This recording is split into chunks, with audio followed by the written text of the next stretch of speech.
La la la la la.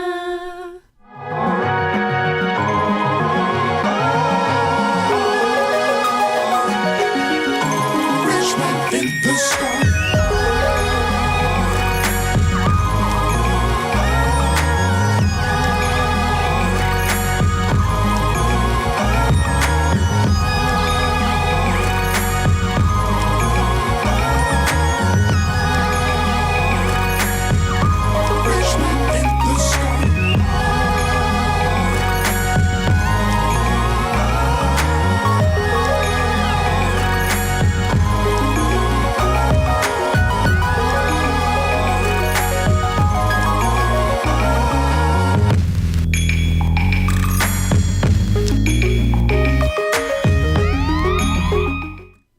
This is a sewing tutorial for a DIY adjustable skirt. So the pattern we're going to be using is a basic skirt pattern. As you can see here, I have my back, my front, and other necessary bits. So the way I'm going to be cutting the skirt is I'm going to have two separate layers. So I'm going to cut my front piece on a fold and cut two fronts. I'm going to cut my back pieces and end up with 4. I'm going to cut myself jet pocket flaps because we're going to create jet pockets, and I would need 4 of those, 2 pairs for the 2 skirts. So I also got myself a waistband, which is that piece over there, and I have the straps, which I'm going to be creating later on in this tutorial. So the next thing I'm going to be sharing with you guys is the fabrics which I'll be using. So I'm going to be mixing fabrics because it's just so much fun. I am using this wool tweed material, which has a hint of blue, grays, and orange. So because of the orange bit in the tweed, I decided to work with this orange brocade that has a little bit of shine to it, and I just thought it was a perfect way to sort of play around with colors. I also got myself zips, and the next thing I did was to cut all the pieces I need. So I went ahead and just cut out all of the panels of the skirt, but for the jet flaps, I'm going to be cutting it on the bias because that is the part of the fabric that has the most stretch. So the bias is 45 degrees off of the grain line, and that part of the fabric usually has the most stretch whenever you move it in that direction. So these are the number of pieces I have. As I said, I'm going to be making 2 layers of skirt. So I have 2 fronts, I have 4 backs because I need 2 pieces of the back piece to make 1 back piece and 2 pieces to make the other one. So I also got myself the other bits, the waistband, the jet pocket flaps, as well as the straps, which is in the orange material that you see over here. I need 2 straps for each side of the skirt. So the next thing we're going to be doing here is to overlock all the side seams because we just want that side panel of the skirt inside to look neat when you sort of go along the process. So the next thing I'm going to be doing is to sew the darts. So as you can see here, I've pinned down all my darts, and I'm going to be sewing down onto this pink point that I marked, and I've put an X to know which side is the front and the back because it was a little bit confusing. So I've done the same for the back. I've pinned down all the back darts as well, and I'm just going to go ahead and sew. So the beautiful thing about darts is when you get to the end point, you want to taper it out until nothing. So when you turn this dart inside out and press it, it comes out nice and smooth. So as you can see here, I've sewn my darts on the front and on the back of the skirt as well, and I've sort of done that for the 2 panels of the skirt. So we're going to be making 2 whole skirts for this tutorial. So it took me a bit of a while, but just enjoy the process and believe me to be worth it at the end of the day. So I'm done with my darts here, and the next thing I'm going to be doing is to be joining the side panels of the skirts. That's the side seams, sorry. So I've pinned together my side seams, and I'm going to be sewing them together. Because I've already overlocked them, I don't have to think about finishing the side seams afterwards. So I'm going to take this onto my domestic machine and sew on a 1 centimeter seam allowance using a normal straight stitch. So I'm just going to sew all the way around and finish it up with a back stitch. So after sewing the side seams, I press them open because I want to create jet pockets across those seams. So because they're pressed open and flat like that, you won't really have any issues when it's time to create those jet pockets. So this is what a jet pocket looks like, and it's a standard hip pocket that has 2 strips of fabric that sort of covers up an opening like this. It is something that is commonly found on suits and trousers, especially for men, but this is what it looks like inside, and we're going to be needing 2 strips, which we're going to sew in such a way that it just looks beautiful when it's done. So remember those strips we cut in the bias earlier on? We're going to need them right now. So I've got myself a pair, and we're going to fold them in half and press.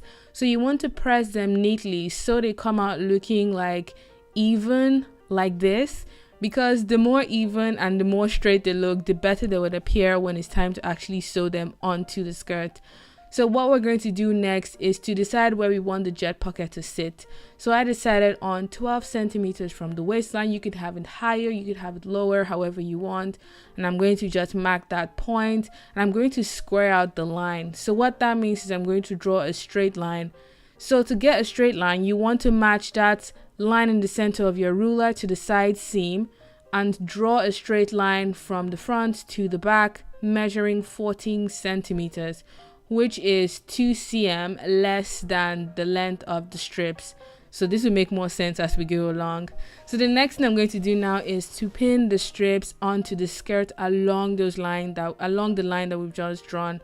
So I am going to pin the strip, but allowing 2 cm on each end, because that's supposed to be our seam allowance that we would need later on. So I'm pinning this strip, having the raw edge facing the pink line and having the folded bits facing outwards, and you will see why we're doing that later on.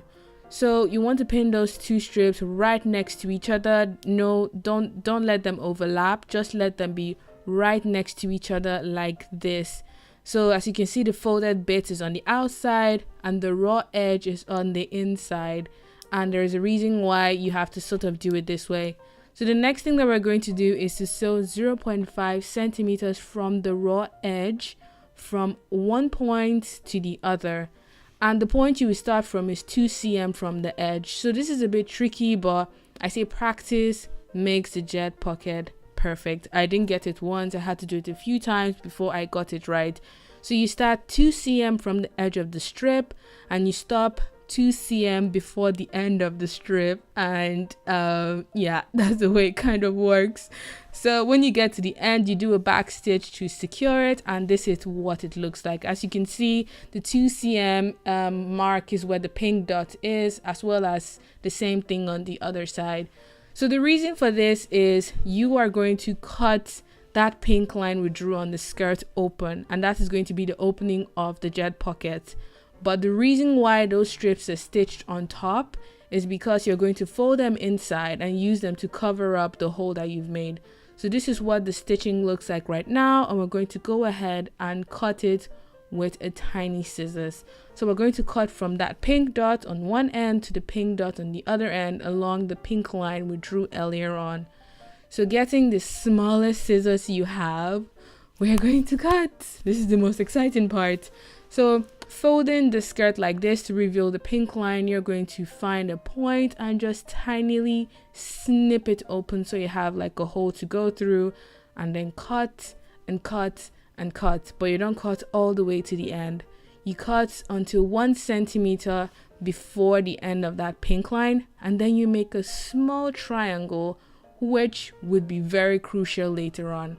So you cut the triangle to one end of one of the stitch, and then you go back and cut the other side of the triangle to the other end of the stitch. So this is what the cut line should look like when you are done. When you get 1 centimeter before the edge, you cut a small triangle on both sides of the jet pocket. So I'm just going to go ahead and repeat the same process on the next side and move on. The next thing to do is to tucking the strips inwards. So you're pushing the edge that you didn't stitch inside of the skirt, and you try to fold the strip in such a way that it looks like this. So you would need to press it like at this point for it to look a bit easier to work with, and that is what it will look after you've given it a little press. Not too much, but just a little bit, so that you can move those edges until you're satisfied. So on the inside, this is what it looks like. And you remember those triangles that we cut earlier on? Now you would see the essence of them. So you're going to stitch the triangle onto the 2 strips at this point. You don't stitch it on the skirt, you just stitch across, catching the triangle at the bottom. So you're going to do the same thing on the 2 sides of the jet pocket, just to secure the strips in place so they don't move around while you have the skirt on. So this is what the stitching looks like. You're going to stitch the triangle onto the 2 strips, and the strips should not overlap. The strips should stay separate, so the opening of the pocket stays separate. So this is what the stitching looks like. As you can see, we cut the triangle underneath there, and the strips are separate as well. And that is what it looks like on the other side. So getting it right is something that comes with time. I did not get it right the first few times. I had wonky situations and ill looking jet pockets, but the more you do it, the more practice, the better it comes out. So after you're done stitching those inner triangles, you go ahead and give it a proper press to get those flaps looking nice and flat. And once you get the jet pocket right, there is such a beautiful feeling and satisfaction that comes with this, I promise you.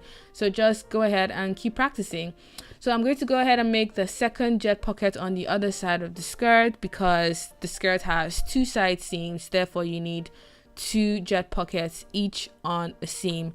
So I've gone ahead and I've made my second one, and we're going to move ahead to the other steps of this tutorial.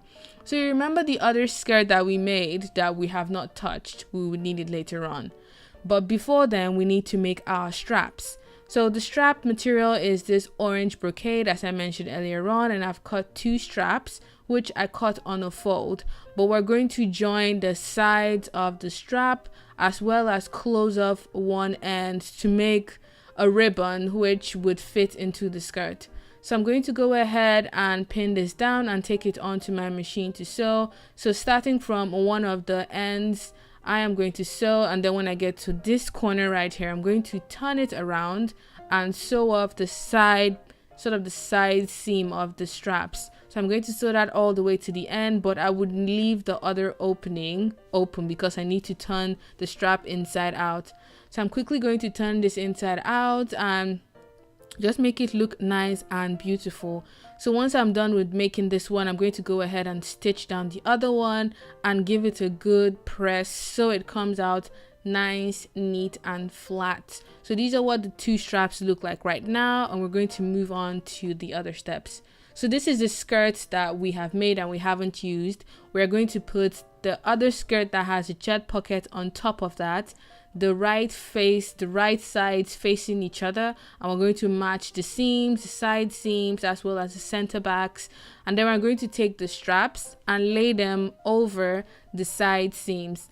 So the tricky part here is not really tricky, but it's kind of like magic trick, is you pass the strap through the jet pocket. That's the whole reason for the jet pocket in this tutorial, because you want the straps to come out on top of the skirt, but through an opening that looks lovely and professionally finished.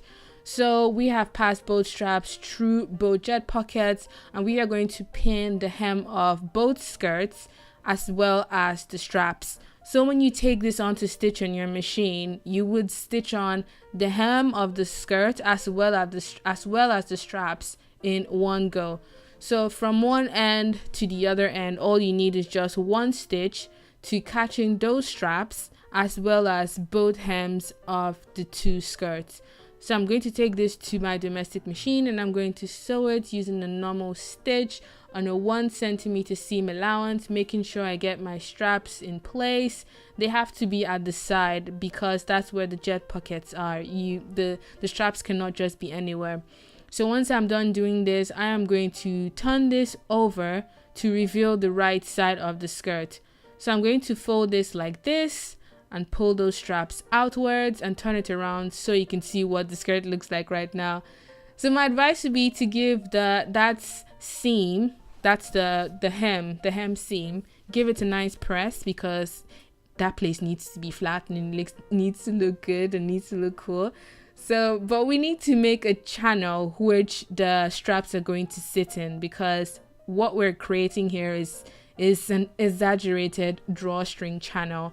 So I've gotten myself a long ruler and I'm going to draw a straight line that is just at the edge of the strap. So you want to feel where the strap is and just sort of mark as a guideline so you don't stitch the straps in there.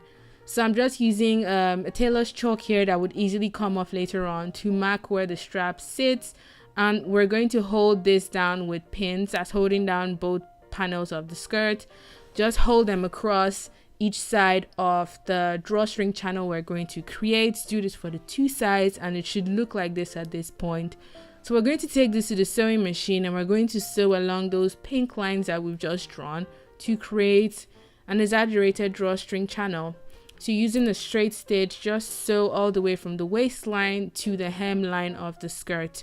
So at this point, I've created the two channels with the straps in there. I was careful not to sew the straps. I just sewed along the straps so I can still move the straps up and down. As for the waist of the skirt, we are going to be fixing a waistband, and the waistband is just a long strip of fabric which measures 78 centimeters by 12, and that's my waist measurement, including allowance for the zip at the back. So the next thing I'm going to do is to press this band in half so it looks really nice and smooth and like this. And what I'm going to be doing next is I'm going to pin it onto the waist of the skirts, matching center back to center back, center front to center front, and so on and so forth. So I'm going to be sewing the waistband onto the skirt using our good old straight stitch on a 1 centimeter seam allowance. And once I do that, I'm going to take it to my overlocker and overlock that seam so I know nothing unravels while I have the skirt on. So once I'm done overlocking that seam, I'm going to overlock the center back seams as well, which is where my zip is going to sit later on. So once I'm done overlocking the center back seams, I am going to pin them together, and then I'm going to mark where I want my zip to stop, because wherever my zip stop, I am going to stitch from the bottom of the skirt to that point. So this is what the waistband looks like, as well as the center back seam. So I'm going to stitch up the center back up to the point where I want my zip to stop, which is that pink dot right there, and I'm going to do a back stitch just to ensure it doesn't unravel at any point. So the next thing I'm going to be doing is to pin my zip in place, and I am pinning the tape outwards, which is that tape that doesn't have any teeth on it, because I'm going to cut that away later on. You can decide to fold it backwards and stitch it, but the last skirt I made, I just cut it off and I was done with it. So I'm going to take this to my machine and I'm going to change my footer to my zip footer and sew my zip onto my skirt. So once I get to the end, I'm just going to do a back stitch to secure my zip, and that is what it looks like right now. So as you can see, the tape is coming out by the point where there is nothing there, and I'm just going to cut that off, but I'm not going to cut off the stopper, which is that silver stud that usually you would see at the end of the zip that prevents the head from going out. So that is what the zip looks like, as well as the center back. I need to press everything nice and flat, and with that, the skirt is finished. Oh my god, it was such a long tutorial, but it was worth it, right? So that is what the skirt looks like right now, and what I really love about this skirt is the fact that you can change it from this simple sort of modern clean form into something more molded and something with more personality by pulling up those straps at the side. This was a design I came up with while I was in uni, but it's been a personal favorite of mine, which is the idea of using drawstrings to change up the shape and form of a garment. So if you tie up the sides like this, the skirt becomes shorter and it sort of has these folds in the front and in the back. You can decide to also tie the straps around the waist, like the way I tied it up on my Instagram post, which a lot of you guys loved and I'm grateful for. So you can tie up a bow at the side and it looks somewhat like this, which is also really cool and edgy. So I hope you guys enjoyed watching this tutorial. It was so much fun making it for you. I would love to know your comments and thoughts down below, and until my next video, have a good morning, afternoon and evening wherever you are. Bye.